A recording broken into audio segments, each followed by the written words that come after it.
Hello viewers, in the previous video we discussed about the religion and gods of Mesopotamia, but in this video we are going to talk about the protectors and demons of Mesopotamia.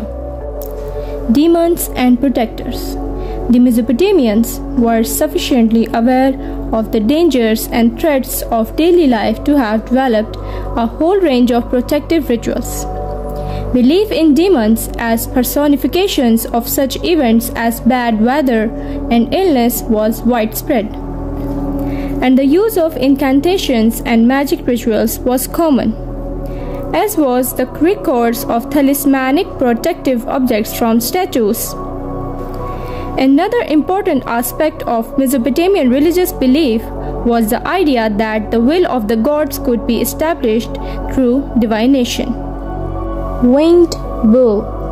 Statues of this creature called Lamassu were commonly placed as guards at the entrance gates of the palaces and temples, and the pair can be seen restored to their original positions at the entrance of the Northwest Palace at Nimrud.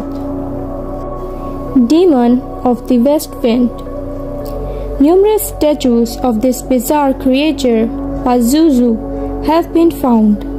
It was hung in houses as a protective talisman, since the wind from the southwest from Arabia would have been hot and dry and potentially disastrous to the crops of southern Mesopotamia.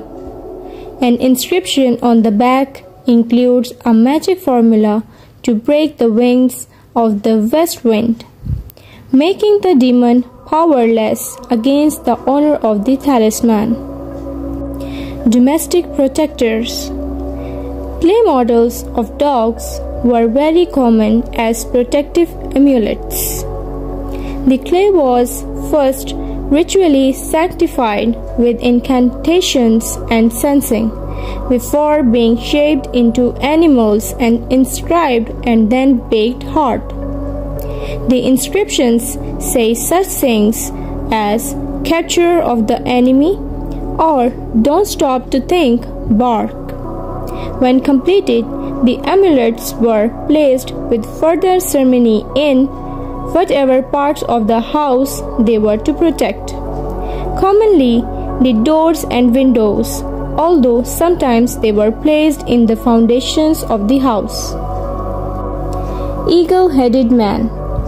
Composite creatures are common in reliefs and cylinder seals, both from northern and southern Mesopotamia. Eagle-headed men, winged lions with human heads, scorpion men, goatfish. The Mesopotamian imagination abounded with such strange and frequently threatening beings, and numerous protective incantations have been found offering exorcism against these attackers from another world. The sacred tree. This religious symbol appears on cylinder seals from the earliest periods and remains a common motif well into the first millennium.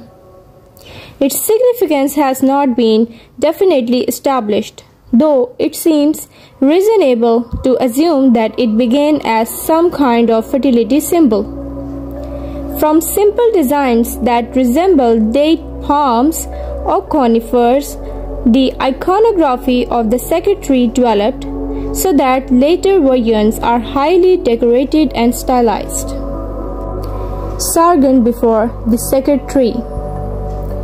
The significance of the sacred tree can be judged from the fact that the king is depicted venerating it. Sargon II of Assyria stands before the sacred tree with his right arm raised in the formalic gesture of worship.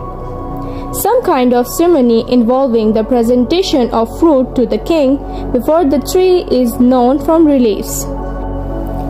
Ahan. Not all of the otherworldly monsters were the threatening Ahan.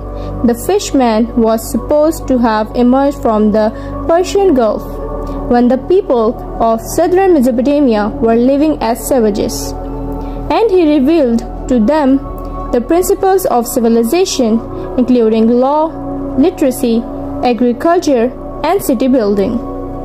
Thanks for watching my video. If you like my video, then please subscribe, like to my channel.